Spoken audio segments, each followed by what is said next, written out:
Ang kwentong ito ay hango sa totoong buhay. Mula ito sa isa nating kabayan na itago na lang natin sa pangalang Abel. Walang eksaktong taon, Murcia, Negros Occidental. Ano bang meron sa Kalandog? Bakit parang ilag yung mga tao na magpunta? Alam mo, Abel, kahit taga dito ako, hindi ko alam yung dahilan kung bakit takot yung mga tao na magpunta sa bundok na yan. May mga nagsasabi, may nakatira na nilalang sa bundok eh. Ilang mga ngaso na nagpunta sa lugar na hindi nakakabalik ng buhay. Tugon ni Ruben, kaibigan ni Abel. Baka naman mabangis na hayop lang yung nakakaengkwentro nila. Doon nga nagtataka yung mga taga dito. Wala namang malaki tapos mabangis na hayop dyan sa bundok na yan. Maliban na lang sa mga usa at maliit na baboy ramo. Tapos tayo yung ilalagay na magpatrolya. Hindi ako naging pulis para mamundok ha. Hindi lang naman ikaw pare. Tignan mo nga yung mukha ng mga kasama natin oh. Parang hindi na maipinta. Masasanay ka din pagtagal. Halika na nga. Doon muna tayo sa tindahan. Kanina pa ako naghahanap ng sigarilyo eh. Pag-uusap ng dalawa. Nang mga sandaling ito, kakatalaga pa lang ni Abel sa bayan ng Murcia. Ito ang pinakaunang destino ng binata bilang scout ranger. Simula pagkabata, pinangarap na nito na maging pulis. Hinanda ang katawan sa matinding pagdadaanan hanggang sa makapagtapos sa kolehiyo. Sa wakas ay nakapasok at maging ganap na pulis. Nagkaroon ng pagkakataon si Abel na magsanay bilang scout ranger, kaya naman sinunggaban niya ito. Inasahan ng binata na madedestino siya sa malalayong lugar, ngunit hindi nito inaakala. Sa bayan ng Murcia sila itatalaga ng kaibigang si Ruben. Nanibago si Abel dahil lumaki sa syudad. Ngunit dahil sa pinagdaanang pagsasanay, madali lang itong makiangkop sa kapaligiran. Ilang araw pa lang ang binata sa destino. Nagkaroon sila ng engkwentro sa mga rebeldeng grupo. 4 sa kanila ang sugatan, ngunit nagawang mahuli ang pangkat. Ito ang pinakaunang tagumpay ni Abel sa pinasukang larangan. Ngunit ito rin ang dahilan kung bakit unti-unting nagbago ang kanyang buhay at paniniwala. Tuwing 4:00 ng hapon, bumababa ng baryo ang magkaibigan upang magsagawa ng patrolya. Bahagi ito ng kanilang pang-araw-araw na tungkulin. At dahil medyo malayo sa kanilang kampo ang mismong kabisera, ginagabi sila ng pagbalik sa lugar. Mukhang aabutan na naman tayo ng dilim, Abel ah. Ang mabuti pa, bilisan na natin. Wala naman siguro. Hindi pa man natatapos ni Ruben ang sasabihin. Nakarinig sila ng sigawan. Ilang putok ng baril mula sa hindi kalayuan. Yan ang inaantay mo. Halika, itawag mo sa kampo. Humingi ka ng responde. Dali-daling pinuntahan ng dalawa ang pinanggalingan ng ingay. Nakita ang isang lalaki na may hawak na bata. Nakatutok sa sentido ang isang barel na 45. Magtago ka muna. Ako nang bahalang makipag-usap sa kanya. Susubukan kong kumbinsi na pakawalan ng bihag. Mag-iingat ka. Sa palagay ko walang balak na sumuko ang taong yan. Walang hindi madadala sa mabuting usapan. Kaya kumilos ka na. Siguraduhin mong hindi ka mapapansin ng lalaking yan. Hoy kayo! Walang lalapit. Kung hindi, sasabog ang ulo nito. Wika ng lalaki. Nakisalamuha si Abel sa mga nakikiusyoso. Nang mapansin siya ng isang matanda ay kaagad nilapitan at kinausap. Mabuti naman at nandito na kayo. Pero teka, nasa na mga kasama mo? Bakit nag-iisa ka lang? Paparating na ho sila pero teka, anong nangyayari? Bakit tangay ng taong yan ng bata? Yan si Nansyo. Ang totoo mabuti siyang tao eh. Nagsimula siyang magkaganyan nang nang mamatay ang mag-ina niya dahil sa sunog. At yung batang hawak-hawak niya, anak ko yan. Kaya pakiusap, tulungan niyo po siya. Titignan ko magagawa ko, Manong. Sabihan mo mga tao, huwag gagawa ng kahit anong ikakagalit ni Nasyo. Naglakad ang binata papunta sa kinaroroonan ng lalaki. Nang makita nito ang binata, kagad ibinaling ang baril sa kanya. Teka, sandali lang kaibigan. Makikipag-usap lang ako. Kung pwede. Makikipag-usap? Para ano? Walang magagawa ang isang pangkaraniwang sundalo sa problema ko. Bakit hindi natin pag-usapan?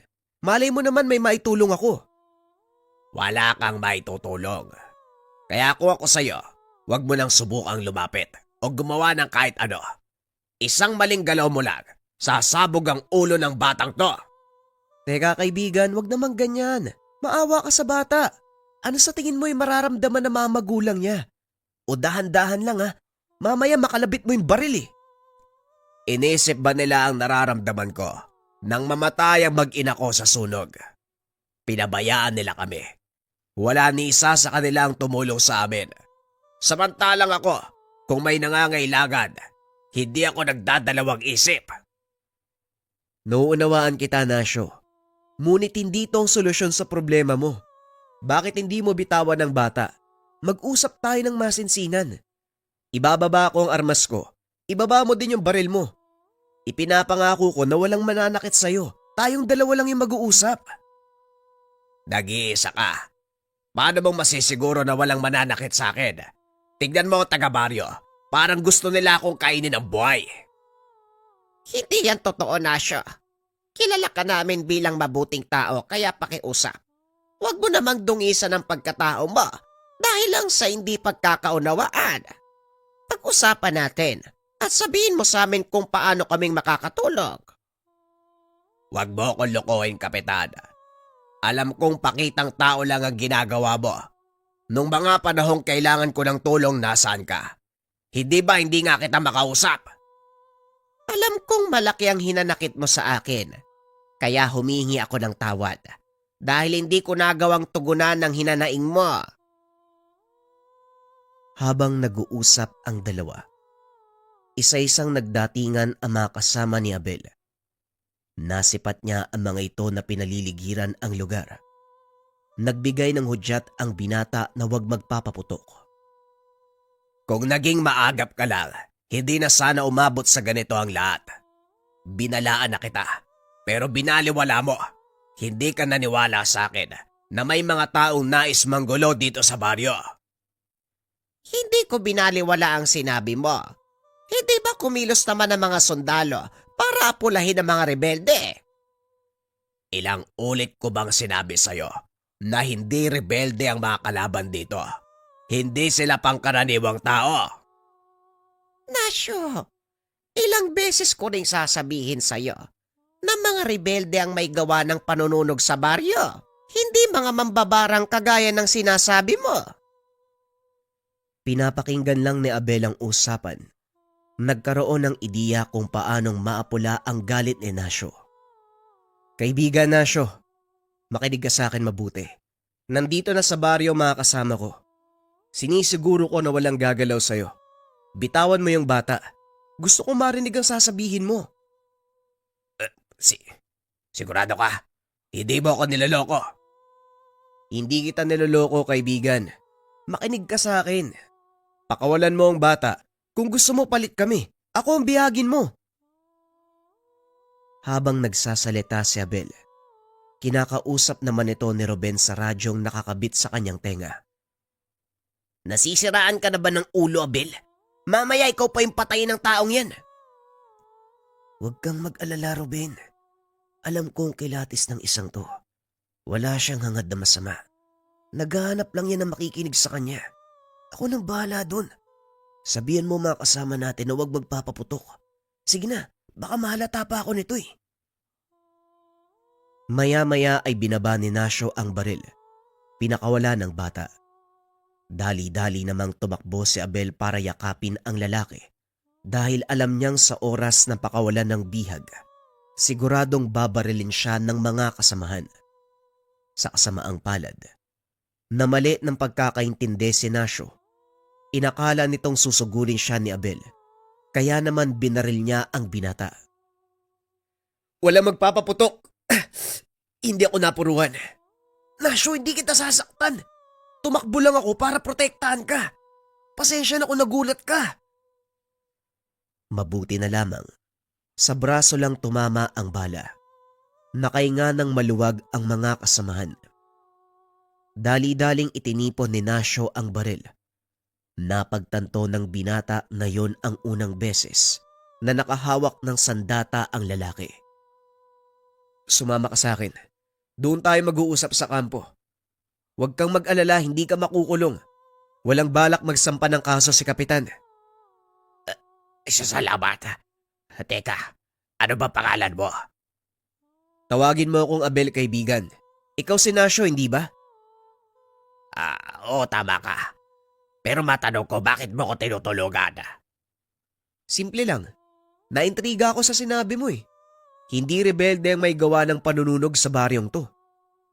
Yon ang totoo.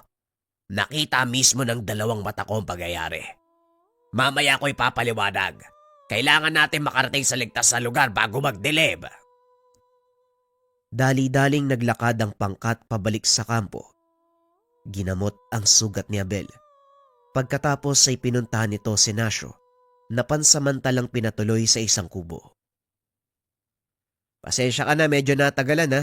Kailangan ko pang maghain ng salaysay tungkol sa mga nangyari. Kumusta ang pakiramdam mo? Maayos na kahit papano. Napanatag dahil hindi na ako nasundan ng mga tao. Ipaliwanag mo sa akin kung ano nangyari. At paano mo nasabi na hindi pangkaraniwang tao yung may gawa ng gulo sa baryo? Kitang-kita ako nang sunugin nila ang ilang kabahayan sa gawing aplaya. Hindi suloy o kahit ano ang gamit nila. Wala silang hawak na kahit ano sa mga kamay. Ngunit nagagawa nilang magpaningas ng apoy gamit lamang ang pagdarasal. Pagdarasal? Meron bang ganun? Nakita mismo ng mga mata ko kung paanong nagliyab ang isang kubo nang wala silang ginagawa kung hindi tumayo at mag-usal ng dasal. Ano naman ang tawag sa kanila? Saka bakit nila ginagawa yung bagay na yun? Matagal ko na silang hinahanap. Mga dati silang mag-aaral ng maestro ko na si Tatang Sepro. Teka sandali, mukhang mahabang usapan to ha. Mabuti pa bukas na lang natin ituloy. Medyo kumikirot na yung sugat ko eh. Tama, mabuti pa ka. Pasensya ka na ha. Hindi ko naman sinasadyang barilin ka, nagulat ako eh. Naiintindihan ko, kaibigan. Sige na, magpahinga ka na muna. Nakakapagod yung araw na to eh. Masyadong maraming nangyari. Matapos ang pag-uusap, lumabas ng kubo si Abel. Nagpunta sa kanyang superior upang mag-ulat. Dahil sa natamong pinsala, pinagpahinga ng ilang araw si Abel. Inatasan naman si Ruben na magbantay sa labas ng kubo ni Nasyo para masiguro na hindi ito makakalabas. Mabuti at binigyan ka ng pahinga ni Tenyente.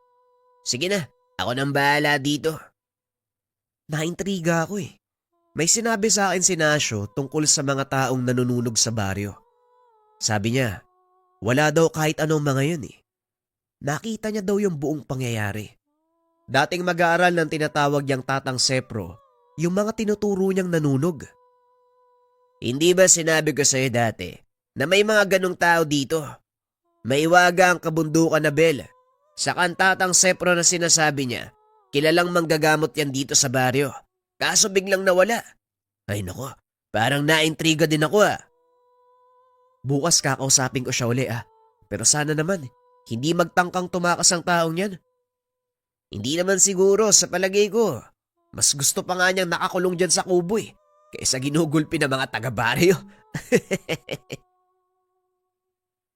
Nagtagal pa ng ilang minuto si Abel sa labas ng kubo. Nang makaramdam ito ng antok, pumasok na sa kanyang kwarto. Habang nakaiga, laman ng isip ni Abel ang mga sinabi ni Ruben at Nasyo. Hindi na malay ng binata na nakatulog na. Kinabukasan maagang nagising dahil dumating ang kanilang superior mula sa syudad. Nasabi ni Tenyente ang kalagayan mo kaya magpahinga ka na lang muna. Ipapatawag ka na lang daw kung may mga katanungan. Maraming salamat ha. Ang mabuti pa, puntahan ko na lang muna si Nasyo. Ako na maghatid ng pagkain niya. Nagtungo sa kusina ang binata. Kumuha ng pagkain para sa kanilang panauhin. Matapos ay pumunta na ito sa kubo ni Nasyo. Maraming salamat, Abel. Nag-abala ka pa. Kumusta ang sugat mo? Medyo masakit pa rin pero maayos na ang pakiramdam ko. Kaso kahapon, binigyan ako ng pahinga ng mga superior ko eh. Kaya mahaba ang oras natin para mag-usap. Pero bago yan, kumain ka na muna. May gagawin lang ako sandali ah. Lumabas ang binata upang magpunta sa kanyang silid. Kumuha ng maliit na papel at panulat. Matapos ay bumalik sa kubo ni Nasyo. Saktong kakatapos lang nitong kumain. Kaya naman ipinagpatuloy nila ang pag-uusap. Ipagpatuloy na natin ang usapan ha. Siguro naman, walang masama kung isusulat ko ang ilan sa mahalagang bagay na sasabihin mo. Walang problema, Abel. Mas mabuti nga ng ganun eh. Dahil kailangan malaman ng mga taga-baryo ang nangyayari. Ayaw nilang maniwala sa akin. Hindi naman kasi nila nakita sa personal. Iniisip ng mga tao na nasisiraan ako ng bait dahil sa pagkamatay ng pamilya ko. Alam ko masakit yung pangyayari at nauunawaan ko. Kaya ka naghahanap ng katarungan eh. O sige, paliwanag mo sa akin. Titignan ko kung anong magagawa natin. Makinig kang mabuti. Dahil ang lahat ng sasabihin ko sa iyo ay katotohanan. Ang lahat ng maririnig mo, mga karanasan ko noong nagsasanay pa lang ako kay Tatang Sepro. Ang sumusunod, batay sa pagsasalaysay ni Nasyo, maraming taon na ang nakakalipas. Nang mga sandaling iyon, nasa pangalaga ng isang manggagamot itong si Nasyo. Katuwang ng matanda sa kanyang gawain ang noong binata pang si Nasyo. Nasyo, ikaw na magligpit ang mga gamit sa loob ng bahay. Hayaan mo mga mag-aaral ko dito sa labas. Opo, Tatang Sepro. Ako nang bahalang maglinis sa loob. Tugon ng binatang Nasyo. Kakatapos lang ng gamutan ng mga oras na yon, kaya nagliligpit ang mga disipulo ng matanda. Meron itong 4 na mag-aaral na nagsasanay sa panggagamot, sa lihim na karunungan. Ngunit iba ang turing ng matanda kay Nasyo dahil simula sanggol ay siya na ang nagpalaki dito. Mahirap ang pinagdadaanan ng mga disipulo.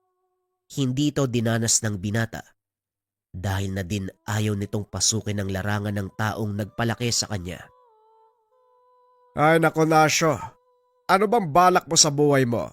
Bakit ayaw mo mag-aral ng paggagamot? Hindi ko naman po kailangan pag-aralan ng mga yan, Tatang eh.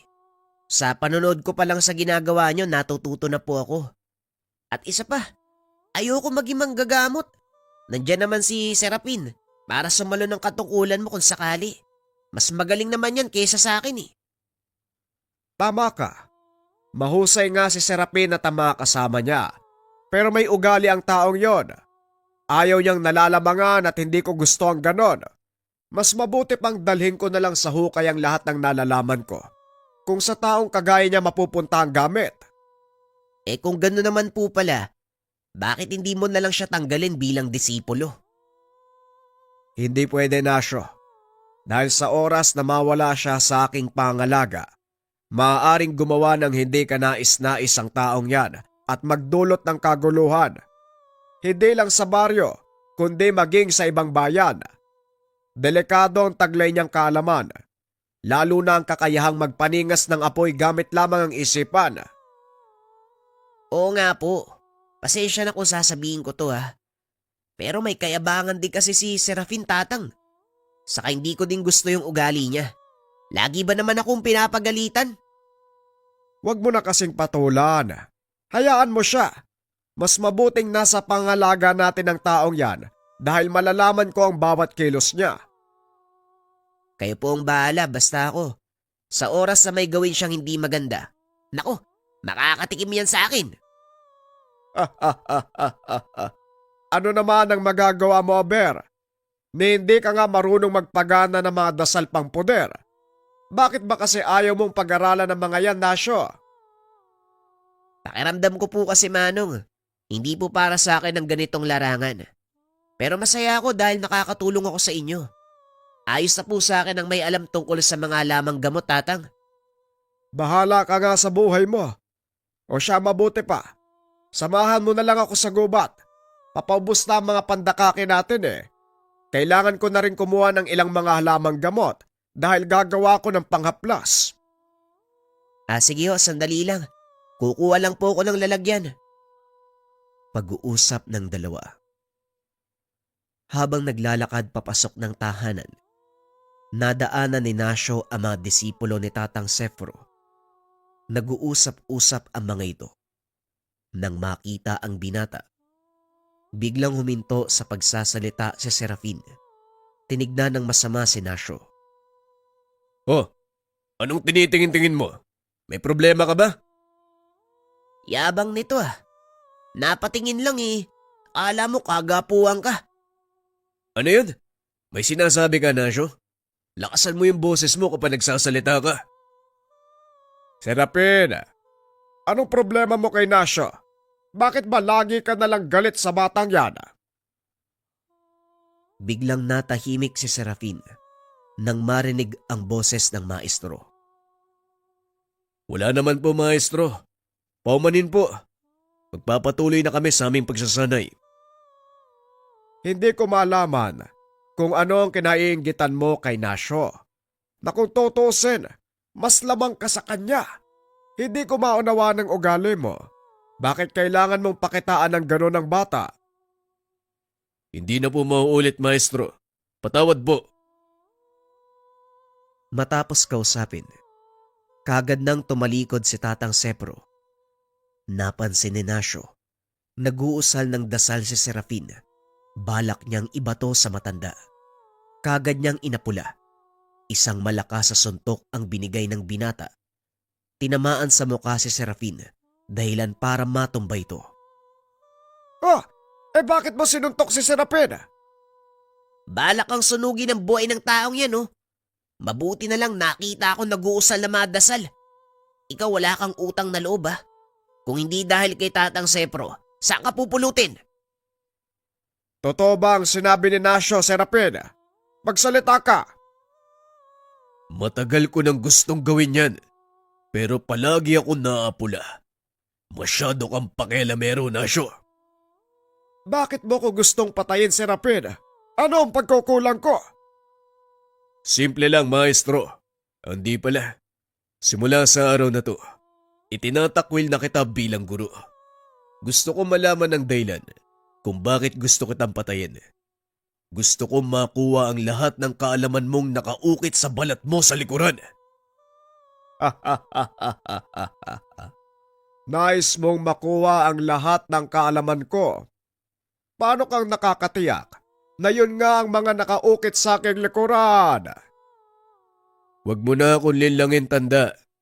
Minsan mo nang sinabi sa amin na ang pinakahuling aral na ituturo mo, ibibigay mo lang sa oras na mapagtanto mong handa na kami at makukuha lang namin yon sa oras na patay ka na.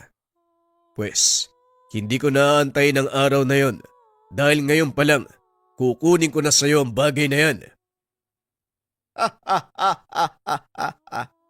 Ay nako, pinapasakit mo ang tiyan ko, Serapin. Halatang hindi mo nauunawaan ang mga sinasabi ko. Pasensya na, pero kahit patayin mo pa ako, hindi mo makukuha ang huling aral dahil hindi ka karapat-dapat para dito. Makuha mo man ito, hindi mo rin magagamit dahil nakalaan ang mga kaalaman sa pagtulong sa iba at hindi sa pangsariling kapakanan. Marami ka pang sinasabi. Bakit hindi ka nalang mamatay? Akmang mag-uusal ng dasal si Serafin. nang bigla itong buhusan ng tubig ni Nasyo. O sige, subukan mo. Tignan natin kung makagawa ka ng apoy. Tumawa ng malakas si Tatang Sepro dahil sa ginawa ng binata.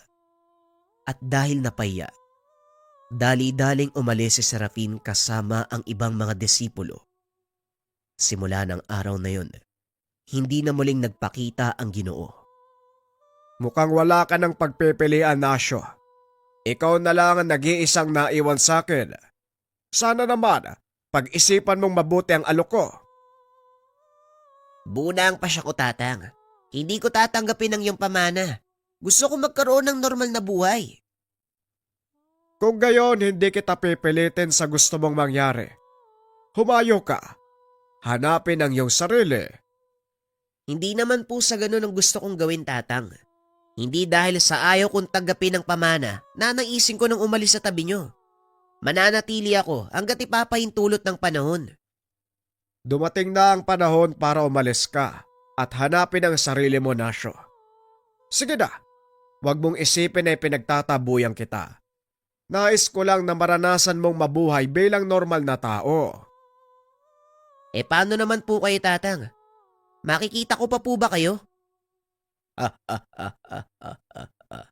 Hindi naman ako mawawala. Hanggat naniniwala ka sa akin, siguradong magkikita pa tayo. Matapos ang pag-uusap na yon ay umalis na si Nasyo. Piniling manirahan sa baryo. Iniwan ang kabundukan. Sinikap na magkaroon ng maayos at simpleng buhay. Natupad ang nais ng binata hanggang sa magkaroon nito ng sariling pamilya. Inakala ni Nasyo na magkakaroon na siya ng payapang buhay. Ngunit dumating ang kinakatakutan nito. Muli niyang nasumpungan ang grupo ni Serafin. Sa pagkakataong iyon, nagdulot ng kaguluhan ang mga ito sa baryo.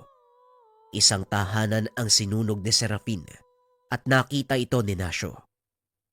Sinubukang pigilan ang mga dating kasamahan, ngunit sa halip na huminto, idinamay ni Serafin ang kanyang mag-anak. Sinunog ang kanilang tahanan. Nasawi ang mag-ina. Dito na nagsimula ang pagbabago kay Nasyo. Sinubukang hanapin si Tatang Sepro, ngunit sa kasamaang palad ay hindi na nakita. Gayunpaman, hindi pa rin tumigil si Nasyo sa paghahanap, maging ang pagtugis nito sa pangkat ni Serafin. Umabot na din sa punto na humingi siya ng tulong sa otoridad, ngunit walang naniniwala sa kanyang mga kwento tungkol sa ginagawa ni Serafin. Inisip ng taong bayan na nasisiraan na ng bait si Nasyo, kaya hindi nila pinansin. Balik tayo sa kasalukuyan. Etong sinasabi mong Tatay Sefro, sa palagay mo, buhay pa ba siya? Matagal na panahon na nakakalipas, kaya hindi rin ako sigurado kung buhay pa siya. Pero pwede kong ituro sa iyo ang dati niyang tirahan. Darating tayo dyan, Nasyo. Pero isang katanungan pa. Bakit mo hinahanap ang grupo ni Serafin? Magiganti ka ba? Hindi yon ang pakay ko. Hinahanap ko sila dahil gusto kong pigilan si Serafin sa balak niya gawin sa baryo. Nakipagsabwatan sila sa mga teroristang nagpakilalang rebelde. Ang plano ng grupo, manikil sa taong bayan. Paano mo nalaman ang lahat ng yan? 20 taon na nakakaraan. Simula nang magkahiwalay-hiwalay kami. Umalis sa pangalaga ni Tatang Sepro. Simula noon walang ibang inisip si Serafin kundi ang makuha ang huling aral ng aming guro. Kaya ginawa niya ang lahat para lang mapansin ni Tatang, pero hindi ito nangyari. Sinasabi mo na ang lahat ng ito, maging ang pananalakay ng mga rebelde, gawa ni Serafin? Ganun na nga, Abel. At kung walang kikilos, siguradong magkakaroon ng malaking kaguluhan. Hindi lang sa baryong ito, kundi sa buong bayan. Pag-uusap ng dalawa. Alam ni Abel na hindi niya ito pwedeng sabihin sa kanyang mga superior dahil walang maniniwala. Kaya minabuti nitong kausapin si Ruben upang hingiin ng tulong. Balak mong magmanman tayo sa bayan nang hindi sinasabi sa mga nakakataas. Sa palagay ko mapaparusahan tayo dyan pare. Malala pa baka matanggal tayo sa serbisyo. Alam ko, Ruben. Pero paano kung totoo yung sinasabi ni Nasyo? Paano rin kung totoong nasisiraan ng utak ang taong yun? Isang paraan lang ang alam ko para mapatunayan kung totoo o hindi ang sinasabi ni Nasyo. Samahan mo ako sa kabundukan at may hahanapin tayong tao. Pambihira. Ano bang kinain mo? Talagang gusto mo pang mamundok ah. Akala ko ba ayaw mo dito? Huwag ka na magtanong. Sa susunod na linggo, matatapos na ang bakasyon ko. Magsumiti ka din ng bakasyon para masagawa natin ang plano ko. Paano ko naman gagawin yun? Kahit nilalagnat ka na, hanggat kaya mo pang tumayo, kailangan mo magtrabaho. Hindi ba magaling ka sa mga ganyang palusot? Bakit hindi mo gawa ng paraan? Hindi ko alam kung insulto ba o papuri yung sinasabi mo. Sige na pare, isipin mo na lang na gagawin natin to para sa mga tao. Para sa mga tao. Ay nako, gaano ba kalayo yung pupuntahan natin? Basta, malalaman mo na lang. Habang nag-uusap, dumaan ang isa sa mga superior, kaya nahinto sa pagsasalita si Abel. Nang makalis ito, nagpatuloy ang usapan. Ano Ruben, sasama ka ba? Sige na nga, wala naman ako magagawa eh. Kukulitin mo lang ako eh. Kinabukasan, nagulat si Abel nang makita ang kaibigan may benda sa ulo. Oh, anong nangyari sa'yo? Bakit may benda ka? Hindi ba sabi mo gumawa ako ng paraan kaya yan? Huwag ka mag-alala. 3 tahi lang ang ginawa ng doktor sa ugat ko. Binigyan din ako ng ilang araw na pahinga. Kaya kung lalakad tayo, kailangan na sa lalong madaling panahon. Nang sumunod na araw, nagpaalam ang dalawa na luluwas ng bayan dahil parehong may pinsala. Pinayagan sila ng mga superior. Isinama nila si Nasyo dahil ito ang nakakaalam ng kinaroroonan ni Tatang Sepro. Hindi ako sigurado kung naroon pa si Tatang ha. Baka nga magsasayang lang tayo ng oras eh. Malaki ang tiwala ko na makikita natin ang matanda. Kaya huwag kayong mawalan ng pag-asa. Gusto ko yung pagiging positibo mo, Abel. Pero minsan nakakatakot. Sigurado ka ba sa gagawin mo? Kung sakali makasumpong natin ang taong sinasabi nitong ni Nasyo, aba, baril kontra agimat ang magiging labanan. Tanging si Tatang Sepro lang ang maaaring makapigil sa kanila. Kaya umasa tayo na sana buhay pa ang maestro ko. O hindi kaya naman, sana may maiwan siyang maaaring makatulong sa plano natin. Matapos bilhin ang mga kailangang gamit, tumuloy sa paglalakbay ang tatlo. Paakyat sa kabundukan ng Kanlandog. Hindi naman ganong katarik ang daanan, ngunit punong-puno ito ng makapal at matitinik na mga halamang gubat. Nasa kalagitnaan na sila ng pag-akyat nang biglang bumuhos ang malakas na ulan. Kaya naman nagpasya ang mga ito na magkampo sa isang patag na bahagi. Kung kailan naman malapit na tayo, saka pa bubuhos yung ulan. Ayos talaga. Buti na lang dala ko yung tolda, kung hindi, nako, basang-basa tayo. Abel, may dala ka bang duyan? Gumawa ng maliit na kubo ang tatlo, gamit ang dalang tolda. Nagsabit din ng duyan si Abel upang may matulugan.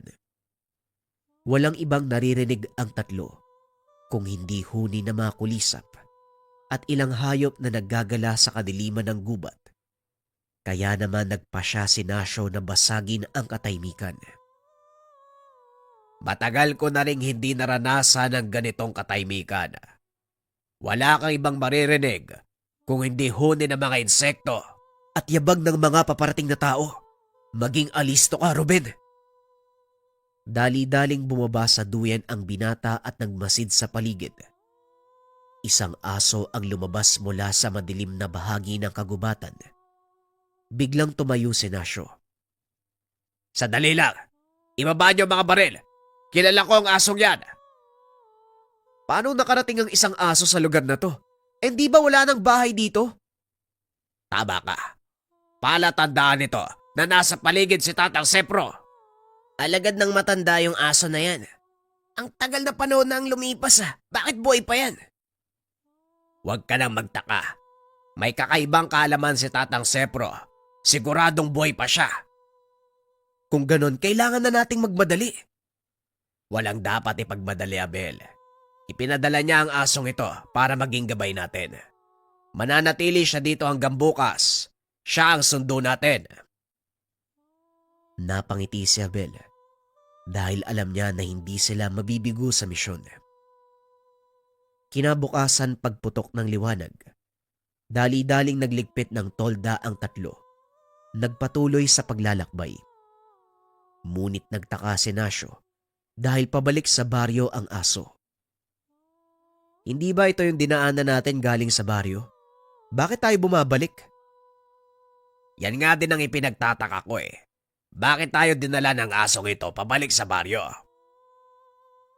Biglang napahinto si Ruben dahil napansin nito ang isang maliit na daan sa gawing dulo. Doon pumasok ang aso. Sa palagay ko, hindi naman tayo dinadala ng asong yan sa baryo. May daan sa bahaging yan papunta sa tabing ilog. At mula doon kakailanganin nating tumawid papunta sa kabilang bahagi ng kabundukan. Alam ko ang lugar na ito dahil minsan na kami nakapunta dito. Taga rito ka din ba? Taga-bayan ako, pero alam ko ang lugar na yan, kaya bilisan nyo. Dali-daling sinundan ng tatlo ang aso. At gaya ng sinabi ni Ruben, papunta nga ang daan sa ilog. Nagpatuloy sa paglalakad ang pangkat hanggang sa marating nila ang kabilang bahagi ng kabundukan. Doon ay nakita nila ang makapal na usok na nagmumula sa isang bahagi ng gubat. Sigurado ko, may tao sa lugar na yan. Alisto ka, Ruben, Hindi natin alam kung ano nandyan. Areglado. Dito ka sa likod ko, Nasyo. Marahang naglakad ang tatlo papunta sa pinanggagalingan ng usok. Nang makalapit na sila, nakita ang maliit na kubo. Sa harap nito, siga na pinagmumula ng usok. Patuloy na naglakad ang mga ito hanggang sa marating nila ang atangan ng dampa. Marahang binuksan ni Abel ang pintuan. Tinignan ko may tao sa loob. Walang tao dito, Ruben. Dito lang kayo. Titignan ko ang paligid. Mas makakabuti siguro kung wag tayo maghiwa-hiwalay. Hindi tayo sigurado kung sino ang nakatira sa kubong yan. Sigurado kung si Tatang Sepro nakatira dito. Siya ang nagmamay-ari ng sisidlan ng tubig na yan. At sigurado ko, lambanog ang laman niyan. Kinuha ito ni Ruben. Tinignan ng laman at napangiti. Totoo ang sinabi ni Nasyo. Kung ganon, buhay nga si Tatang Sepro. At nandito tayo sa kanyang tirahan. Mas makakabuti kung dito natin siya antayin. Teka, nasan yung aso? Laking gulat ng binata dahil nawala ang asong nagdala sa kanila sa lugar. Baka nandyan lang sa paligid, hayaan mo na. Ang importante, nakita na natin ang kinaroroonan ni Tatang Sepro. Hindi dito nagtatapos ang pagsubok, Abel. Tuso si Tatang Sepro. Susubukan niya ang pasensya mo. Kaya ang payo ko, habaan mo ang sinturon mo. Malinaw, Nasyo. Kilalang kilala mo si Tatang Sepro, no? Gaya ng sinabi ko sa'yo, siya ang nagpalaki sa akin. Kaya kilala ko ang bawat kilos. Alam ko kung paano mag-isip ang matandang yon. Sa kalagitnaan ng pag-uusap ng tatlo, biglang nagpakita ang aso. Umakyat sa atangan ng bahay. Ilang segundo ang nakalipas. Lumabas ang isang matandang lalaki. Sino ang sinasabihan mong matanda na siya? Tingnan mo ang sarili mo. Hindi nagbago. Tatang Sepro, Kayo ga, sabi ko na nga ba buhay pa kayo eh. Oo, Nasyo. Dahil alam ko nakakailanganin mo ng tulong. Sino mga kasama mo? Mukhang mga militar. Mga pulis po sila, Tatang. Si Abel at Ruben po pala. Oy, kayong dalawa. Siya ang sinasabi ko sa inyo. Ikinagagala ko po kayong makilala, Tatang Sepro. Ako po si Abel. Ako naman po si Ruben. Kumusta po kayo, Manong? Sila po ang tutulong sa akin na huliin si Serafin. Pigilan ang kanyang binabalak. Mukhang pinahirapan ka ng gusto ng taong yon ah. Namatay ang mag-ina ko dahil sa kanila. Ayoko nang madagdagan pa ang mga taong mauulila dahil sa gawa ni Serafin. Mahihirapan kayong kalabanin si Serafin. Lalo pat mas malakas na siya ngayon. Hindi mo lang alam, Nasyo, pero kahit papano, nasusubaybayan ko ang kilos ng taong yon. Hindi lang ako makagawa ng kahit anong aksyon dahil wala akong kakayahan na makialam sa gusot ng mga tao. Po, paano ho nangyari yon? Hindi ka ba nagtataka kung bakit buhay pa ako? Makalipas ang mahigit 20 taon. Napagtanto ni Nasyo ang sinabi ng matanda. Sa pagkakalam niya, nasa 80 taong gulang na si Tatang Sepro bago niya iiwan. Ang totoo niyan, Tatang, alam ko pong maaari kayo mabuhay sa mahabang panahon dahil sa kakayahan ninyo. Pero hindi ako nawala ng pag-asang buhay pa kayo. Nananatili ako sa anyong ito dahil alam ko na hindi pa tapos ang aking misyon. Nararamdaman ko na malapit na ito magwakas. Sa oras na mangyari yon, doon pa lang ako makakapagpahinga ng lubusan, Nasyo. Ngayon sabihin niyo sa akin kung anong maitutulong ko. Kailangan namin ng dagdag na lakas para matalo si Serafin. Anong klaseng lakas, Nasyo? Noon pa kita inuudyo ka na pag-aralan ng mga nalalaman ko. Noon ko pa ipapasa sa iyo ang aking kakayahan pero tinanggihan mo. Kaya sabihin mo sa akin, anong klaseng lakas ang maaari kong ipagkaloob sa iyo? Napayuko si Nasyo sa mga sinabi ng matanda. Alam nito sa sarili na tanging ang kakayahan ni Mang Sepro ang maaaring makatalo kay Serafin. Alam ko po, Tatang. Pinagsisisihan ko ang pagtanggi sa alok nyo. Hindi ko naman nakalain na aabot sa ganito ang kahangalan ni Serafin. Gaya ng lagi kong sinasabi sa iyo, ang lahat ng gagawin nating aksyon may kaakibat na kaganapan. Mapasarili nating buhay o kahit para sa iba. Nakita ko sa iyo ang potensyal noon, ngunit tinanggihan mo. Kaya sabihin mo sa akin kung paano kita matutulungan. Nakikinig lang sa usapan sina Ruben at Abel. Hindi makatiis ang binata, kaya sumabat na ito. Pasensya na po, Tatang, ha, kung sasali ako sa usapan nyo. Sa nakikita ko, mahalaga kay Nasyo ang matalo si Serafin. Hindi lang para sa pansariling kapakanan. Napag-alaman din namin, nakaanib sila sa mga tulisan. Nagiging sanhi ng gulo. Kaya hindi ito usapin ang buhay lang ni Nasyo, kundi kaligtasan ng nakararami. Napatingin si Tatang Sepro sa binata at nilapitan ito. Naparito ka dahil sa pagtupad ng iyong tungkulin, tama? Tungkulin ko po ang pangalagaan ng kaligtasan ng nakararami. Hindi lang yon ang dahilan kung bakit ako naparito. Nakikita ko po kay Nasyo ang pagdanais bigyan ng katarungan ng kamatayan ng kanyang mag-ina. At ang layunin niya na hindi na madagdagan ng biktima ni Serafin. Bilang pulis, alam kong tama ang gagawin niya, pero sa maling pamamaraan. Hindi maaaring ilagay ni Nasyo ang batas sa kanyang kamay, kaya nandito ako para tumulong. Kung ganon, sige. Papaunlakan ko kayo ng kaunting tulong. Nasyo, kunin mo sa loob ng kubo ang maliit na kahon. Nakapatong sa gawing ulo ng higaan ko. Dali-daling pumasok si Nasyo sa kubo. Kinuha ang kahon na sinasabi ng matanda. Eto na po, Tatang. Ano po ang laman nito?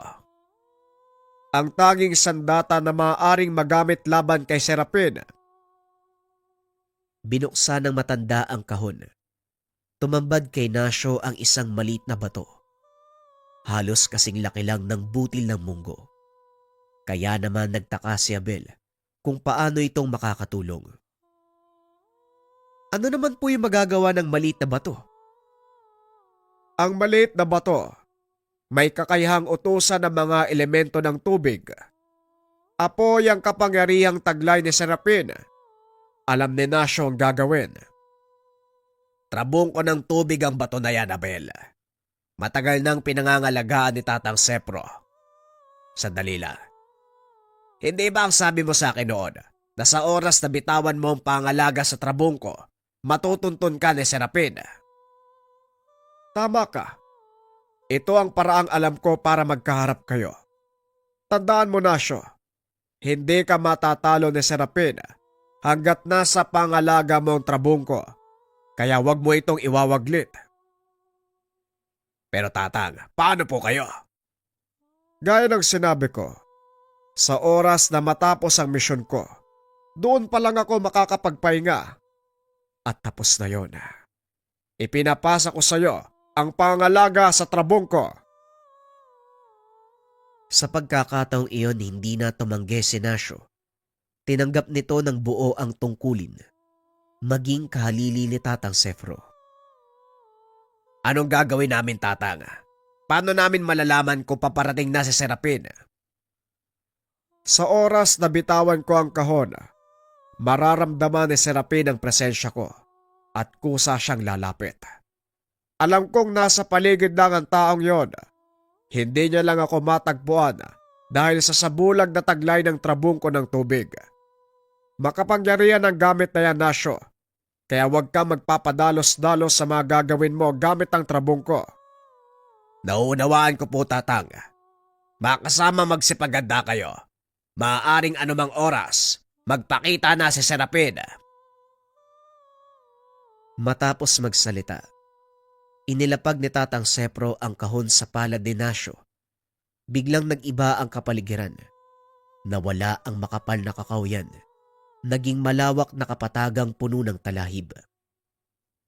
Nakiramdam ang pangkat. Ilang sandali pa ang nakalipas. Biglang nagliyab ang paligid, paikot sa kinaroroonan nila Abel.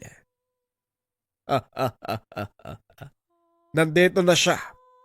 Maganda ka, Nasyo. Kayong dalawa, pangalagaan niyo ang taong ito. Huwag kayong aalis sa tabi ko, Manong. Hindi, Nasyo. Oras na para umalis ako. Uuwi na ako sa aking pinagmulan at magpapahinga. Napatingin si Abel sa matanda. Nakitang unti-unting naglalaho kasabay ng usok. Nauunawaan ko po, Tatang. Maraming salamat po sa lahat, maging sa tiwala mo. Pangako, hindi ko po kayo bibiguin. Alam ko, Nasyo. Mag-iingat ka. Magkita na lang tayo sa susunod nating buhay. Matapos magsalita ng matanda, tuluyan itong naglaho.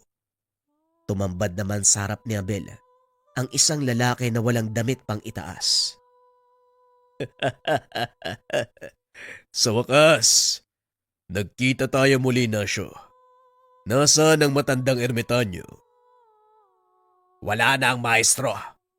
Kaya ako ang haharapin mo. Huwag kang magpatawa, Nasyo.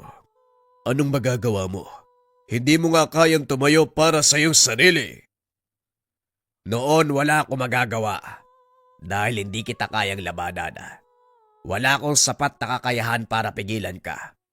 Pero ngayon, hindi na ako papayag na gamitin mo pa ang lahat ng natutunan mo para magkalat ng takot sa mga tao. Nasyo, sa tingin mo ba natatakot ako sa'yo? Alam nating pareho na kahit sa tingin lang, kayang-kaya kitang sunugin. Ano pa kaya magagawa mo? Wala kang kapangyarihan dahil tinanggihan mo ang alok ng matanda noon. Kaya sa halip na makipagtagisan ka pa sa akin, Bakit hindi mo na lang ibigay ang matagal ko nang hinihingi sa kanya? Napagtanto ni Abel, si Serafin ang taong karap nila. Kaya maingat itong umatras. Ipinaubaya kay Nasyo ang kalaban. Ruben, dumistansya ka muna. Hindi natin sukat ang kalaman ng taong yan. Masyadong delikado. Kung susugod tayo, isang maling galaw lang, pwede tayo mapahamak. Nag-aantay lang ako ng utos mo, pare. Huwag mo ding lulubayan ang tingin si Nasyo. Alam ko, makiramdam ka sa paligid dahil pwedeng may mga kasama siya nagtatago. Biglang nilingon ni Serafin ang dalawa. Pinaikutan ng apoy ang kinakatayuan. Hindi natinag ang dalawang binata na natili sa kinakatayuan. Tignan mo nga naman. May dalawang bayani mula sa pamahalaan. Anong pakay nyo dito? Hindi sumagot ang dalawa. Sa halip muling kinuha ni Nasyo ang atensyon ni Serafin. Ako ang kalaban mo, kaya sakit ka humarap. Pwede ba, Nasyo? Tama na ang pagpapatawa dahil hindi na ako natutuwa. Itinaas ni Serafin ang kamay. Biglang nanigas ang katawan ni Nasyo. Nakaramdam ng matinding init na nagmumula sa kaloob-looban. Pilit pinapakalma ni Abel ang sarili dahil alam niyang maaaring ikapahamak ni Nasyo ang anumang maling galaw. Pinapanood lang nito ang kasama. Alam ng binata na may paraan para malusutan ang atake. Pambihira, sa tanang buhay ko. Ngayon lang ako nakasumpo ng ganito. Kahit ako, Ruben, hindi ko inakala na masasaksiyan natin yan. Napansin ni Ruben na nagsusulat ang kaibigan habang nakadapa sa likod ng tumbang puno. Anong ginagawa mo? Nakuha mo pa magsulat? Kailangan kong isulat ang lahat ng yan para maipalam ko sa magiging anak at apo ko yung mga nangyari dito. Ay nako, bala ka sa buhay mo. Muling ibinaling ng dalawa ang atensyon kay Nasyo na noon ay patuloy pa ring nakikipaglaban kay Serafin. Ang lakas ng loob mong harapin ako. Hanggang dito ka lang pala. Diyan ka nagkakamali. Hindi mo ba napapansin kung bakit hanggang ngayon hindi pa rin natutupok ang katawan ko? Biglang natigilan si Serafin nang mapagtanto ang sinasabi ni Nasyo. Anong ginawa mo? Bakit hindi ka nasusunog? May isang bagay kang hindi nalalaman tungkol kay Tatang Sepro. Sinadya niyang wag ituro sa iyo ang tungkol dito. Ipinakita ni Nasyo ang maliit na bato. Nanlaki ang mga mata ni Serafin nang mapagtanto. Trabungko ng tubig. Akmang kukunin niya na sana ito kay Nasyo. Kaso nga lang huli na. Naisubo. Tuluyang nailunok ng Ginoo. Biglang nakalas ang binatong tigalpo ni Serafin. Unti-unting humupa ang apoy. Pilit itong binubuhay ng kalaban. Kaso nga lang hindi niya magawa. Sa halip ay muling tumubo ang mga damo at talahib na natupok. Hindi mo alam ang buong kakayahan ng trabungko ng tubig, Serafina. Kung may nalalaman ka man, hapaw lang ito. Kung ihahambing sa mga itinuro sa akin ni Tatang noon. Alam ko dahil pinili ka niya. At ikaw ang binigyan ng atensyon. Sip-sip ka. Si Tatang Sepro nagpalaki sa akin. Itinuring ko siyang ama.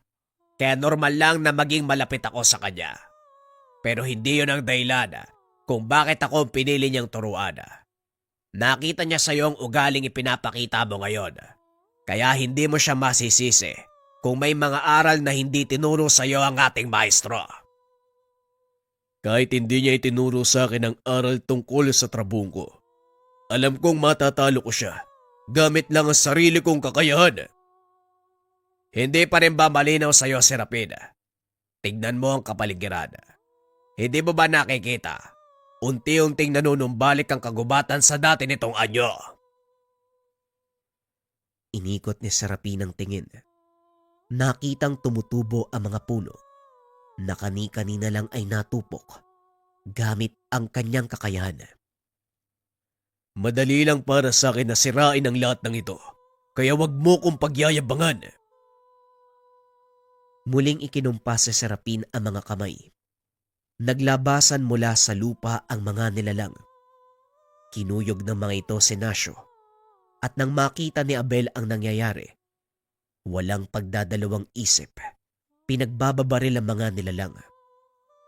Hindi ko alam kung ano mga yan, pero paputukan mo na lang, Robin. Huwag mo silang hayaang kuyugin si Nasyo. Wika ni Abel. Ngunit walang epekto sa mga nilalang ang bala. Gawa sa putik ang katawan ng mga yan, kaya imposible natin silang mapatay. Wala akong pake kung saan gawa ang katawan nila. Pigilan lang natin silang makalapit kay Nasyo. Dali-daling tumayo ang dalawa at nilapitan si Nasyo habang patuloy sa pagbaril. Anong ginagawa nyo? Nagsasayang lang kayo ng balat lakas.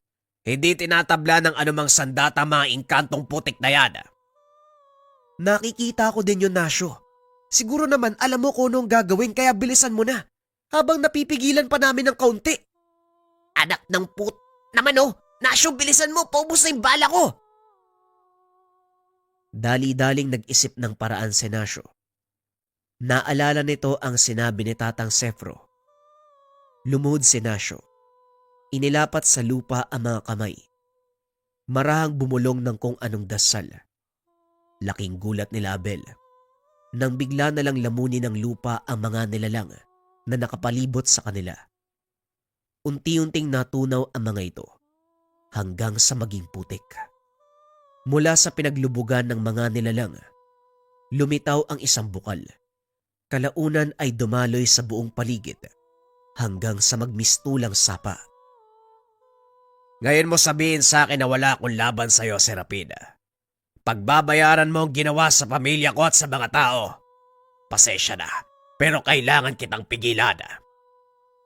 Masyado kang mayabang.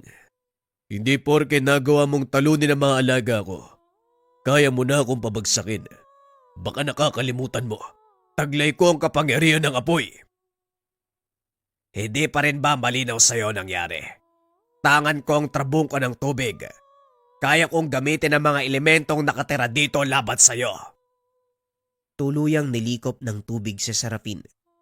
Nilunod ito ng mga nilalang. Hindi na nakapiglas ang kalaban hanggang sa tuluyang mamatay.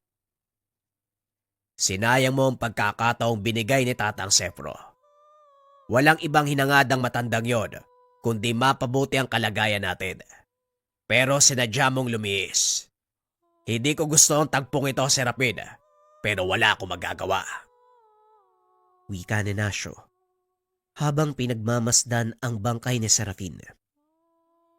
Matapos ang kaganapan, bumaba ang tatlo sa baryo na parang walang nangyari. Nagpatuloy ang buhay para kay Nasyo at ang dalawang pulis naman bumalik na sa kanilang trabaho. Tuwing hapon nagpapatrolya pa din si Abel at Ruben sa baryo. Lagi silang nagkikita ni Nasyo na noon ay tuluyan ng niyakap ang pagiging albularyo. Isang bagay ang pinagtataka ng mga tao dahil biglang lumitaw ang isang bukal na kalaunan ay naging sapa. Dumaloy ito sa kalagitnaan ng baryo hanggang sa mga karatig pamayanan. Alam ni Nasyo na ang may gawa nito ay ang tangan niyang trabungko. Nagsilbi ang sapa na yon na alaala ni Tatang Sefro dahil ang pinagmumulan ng bukal ay ang mismong lugar kung saan nakatayo ang dating kubo ng matanda. Taon-taon, dinadalaw nila Abel ang lugar. Nag-aalay ng mga bulaklak. Kasabay nito ang pagsariwa nila sa mga alaala na minsan nilang makasalamuha ang isang ermitanyo na may taglay ng kapangyarihan ng tubig na nasa kabundukan ng Kalandog.